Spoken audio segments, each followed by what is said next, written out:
Bueno, continuamos donde habíamos quedado anteriormente.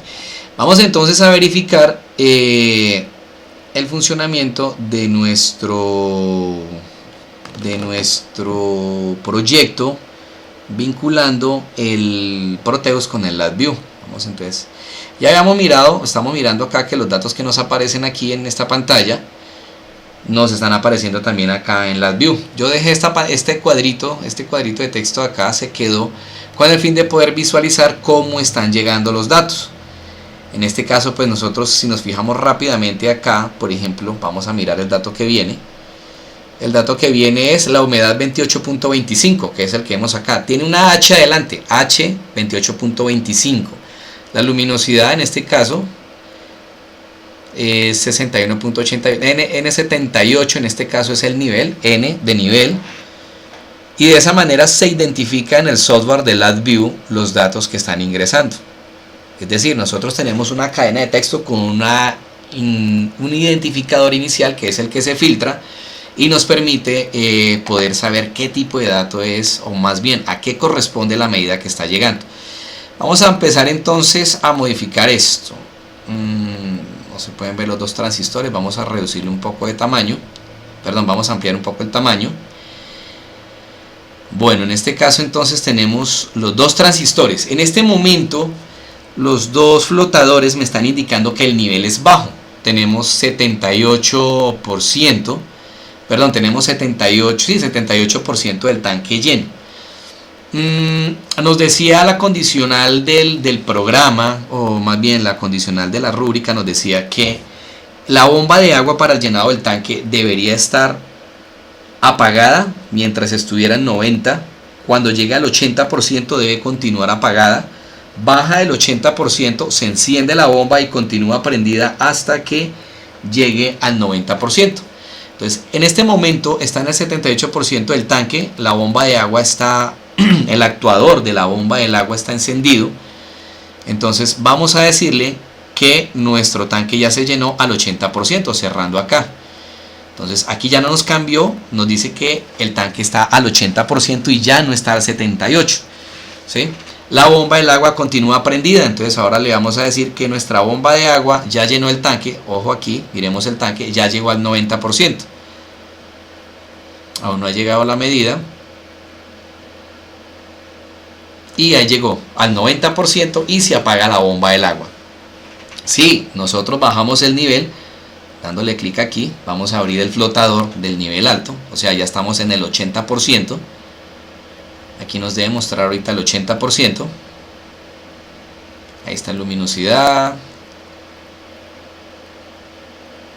Nivel 80%. Listo. La bomba continúa apagada. Esto está programado para que cuando esto se abra, el tanque encuentre el 78%. Entonces ahí abrí los dos transistores.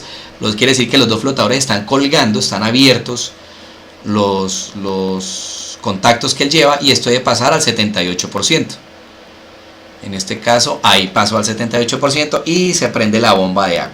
Listo, esa era la condición que teníamos para el nivel del agua. Ahora vamos con la temperatura. La temperatura la tenemos acá, es este circuito que está en esta sección.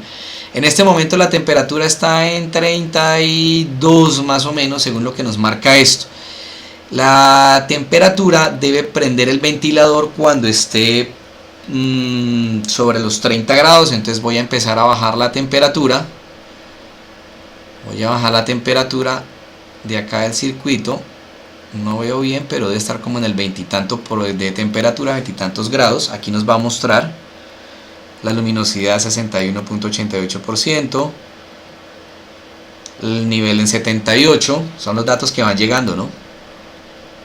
Temperatura 28.01 y efectivamente el ventilador se acaba de apagar. Entonces voy a subir nuevamente la temperatura. Ahí está más o menos en 31 grados. Es que no veo bien porque no se ve muy pequeñito. Miremos acá. ¿Qué dato entra en este momento? Nivel 78.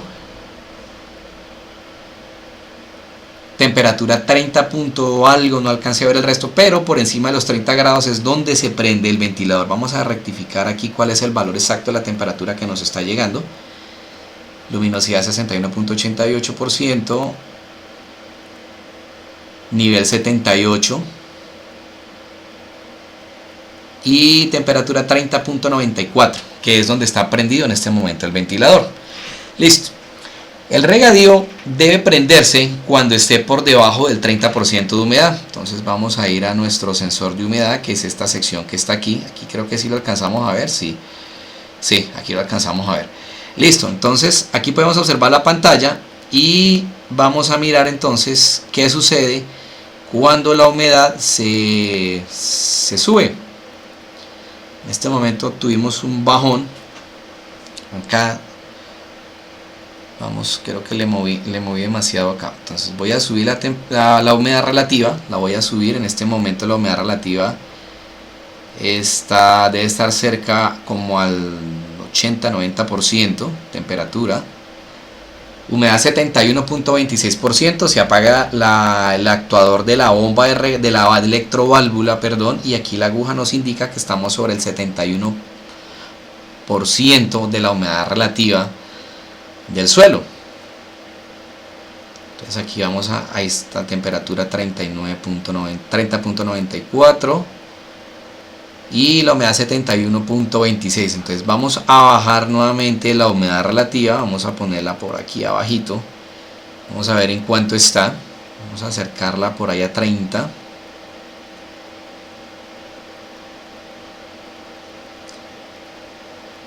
Tenemos temperatura 39.94, aquí ya debe venir la humedad relativa, la cual está en el 26.2% y se prende el regadío.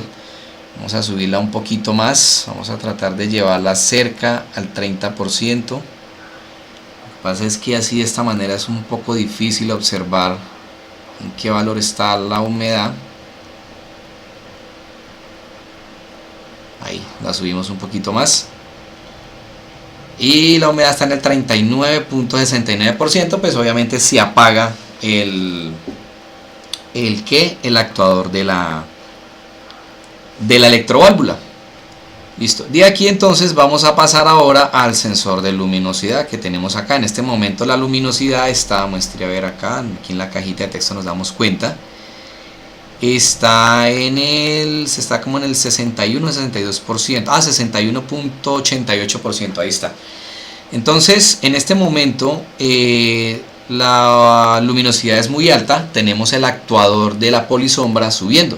Obviamente pues debe tener un sensor de tope, ¿no? No vamos a dejarlo que se quede prendido todo el tiempo, pero pues asumimos que debe tener algún final de carrera o algo hasta un punto máximo, o más bien en el momento en que comience a subir la polisombra debe cambiar la luz incidente sobre el sensor y él automáticamente debe apagarlo.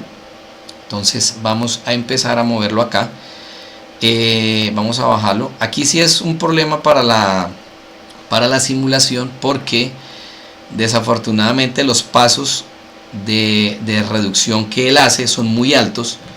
O sea, digamos, son como 7 pasos y en esos 7 pasos pues me reduce por encima del valor aproximado al cual debe llegar el sensor. Y pues entonces por eso es que vemos esos saltos de la aguja tan amplios, tan grandes de un nivel a otro. Pero entonces aquí ya tenemos el cambio de que pues la intensidad de luminosidad está muy baja. Entonces la polisombra empieza a bajar hasta el punto en que esta aguja se nivele sobre el valor en el cual debe permanecer, que es el 50%. ¿Sí? Ahí por ejemplo tenemos en el, a ver, está en el, miremos acá en cuánto está la luminosidad, 35.09%. Si yo le doy un paso, aquí le doy un clic, vamos a ver cuánto se sube. Es que se sube demasiado. Los pasos a los que él cambia son muy amplios. Vamos a verificar acá. Humedad 40.27% y luminosidad está en el 61.88%. Desafortunadamente los pasos que nos da para regular esta fuente de luz son muy amplios y pues no me permiten acercarme al 50%, pero pues vemos que cuando sobrepasa el 50% cambia. Cuando lo tengamos en el 50% de la polisombra, pues debe quedar los actuadores del motor, del sentido de giro del motor de la polisombra debe apagarse y debe quedarse quieto. Entonces pues aquí tenemos ya pues la simulación completa. corriendo. Este es nuestro proyecto ya totalmente funcional. Ya vemos que está enlazado. Vamos a detener esto. Y lo tenemos enlazado ya entre LabVIEW y lo tenemos enlazado con el Proteus. Básicamente estas diapositivas lo que nos explican es eso: el funcionamiento de la simulación a través de LabVIEW y del Proteus. El montaje que se hizo en Tinkercad, pues la variación no es mucha, sencillamente se hace con la placa Arduino Uno. La variación del software no es mucha tampoco, pues básicamente es el mismo procesador, lo que cambia es algunas características de la placa. Entonces aquí tenemos pues en Tinkercad también el tema de la temperatura, pues se ve diferente porque el sensor que hay allá no es el mismo, el EM35.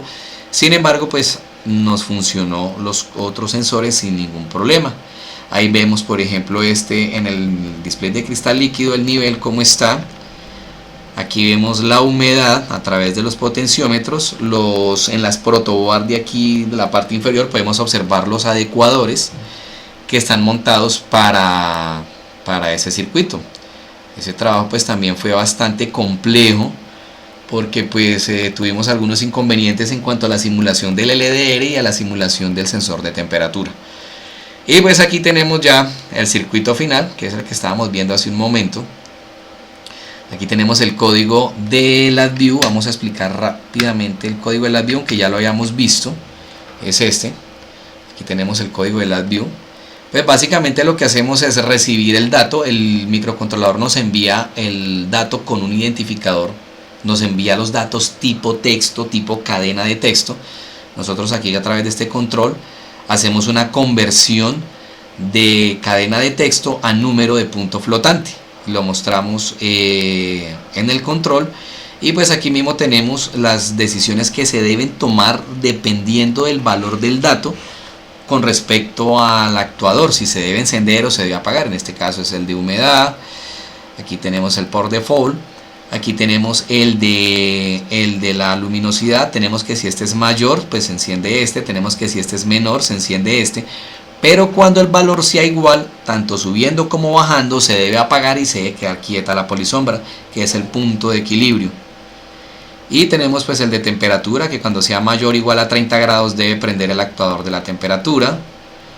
Y el tanque del agua, exactamente lo mismo. Tenemos acá el valor, y cuando el valor sea 78 para el caso de esta simulación, pues debe prender la bomba de agua. Y cuando el valor sea 90 debe apagar la bomba de agua. Esta lógica es muy sencilla, sin embargo pues se ajusta a los requisitos que nos pedían dentro de la rúbrica. Y pues aquí tenemos nuevamente ya la interfaz total, lo que acabamos de ver dentro de la simulación funcionando. Aquí tenemos las imágenes de LabVIEW linkado con Proteus. Y pues, ¿a qué conclusión podemos llegar? Pues que las adquisiciones de datos son muy importantes, nos permiten hacer un control más dinámico. Algunas tarjetas facilitan bastante el trabajo. En el caso de la implementación con el Arduino nos ayudó bastante, porque nos evitó tener que hacer la parte del circuito del conversor análogo digital, después la parte del procesador. O sea, el microcontrolador nos ahorró bastante trabajo en comparación a si nos hubiese tocado hacer un sistema de desarrollo como se hacía antiguamente, que era el procesador por aparte, memoria RAM por aparte, o sea, todo un sistema modular que nos hubiera hecho una tarjeta más grande. La adecuación también es muy importante, ¿no? Porque pues nos permite, digamos, llevar una señal analógica para poder ser digitalizada. Nosotros sabemos que los sensores tienen unos rangos de salida, y los procesadores tienen rangos de entrada también. Normalmente se trabaja de 0 a 5 voltios. Ya en el mercado se encuentran microcontroladores y microprocesadores que trabajan de 0 a 3 voltios. Entonces obviamente el voltaje de adecuación de la señal debe ser menor. Tal es el caso, por ejemplo, de la Raspberry Pi. Ella requiere un voltaje de alimentación para los conversores análogos digitales más pequeño. Hay algunas tarjetas de adquisición de datos de Siemens que trabajan dentro de ese rango. Entonces hay que hacer la adecuación a esos niveles de voltaje. Por eso es importante la adecuación de una señal dentro de su forma analógica antes de ser digitalizada. También encontramos o podemos concluir que en la automatización de una señal digital casi siempre es necesario enviarla a otro sitio. Entonces, no siempre la vamos a tener la tarjeta de control en sitio. Por ejemplo, al principio hablábamos de un sensor que trabajaba con una salida de 4 mA a 20 mA. Entonces debemos adecuar muy bien la señal de ese sensor para llevarla a un transductor de 4 mA a 20 mA para poderlo transmitir sobre una línea de distancia, 20, 40, 50 metros, con el menor riesgo de pérdida de datos. Y pues obviamente el tema de la resolución es muy importante porque nos da una mayor precisión dentro de la señal que nosotros estamos digitalizando. Ya cuando hablamos de resolución es al otro lado, ya estamos hablando directamente sobre el sistema digitalizador. Y pues no siendo más por el momento, tutor, compañeros, agradeciendo por la labor que se desempeñó durante este semestre. Y pues este es nuestro trabajo final correspondiente al proyecto solicitado por la rúbrica para este semestre. Tutor, compañeros, muchas gracias y que estén muy bien.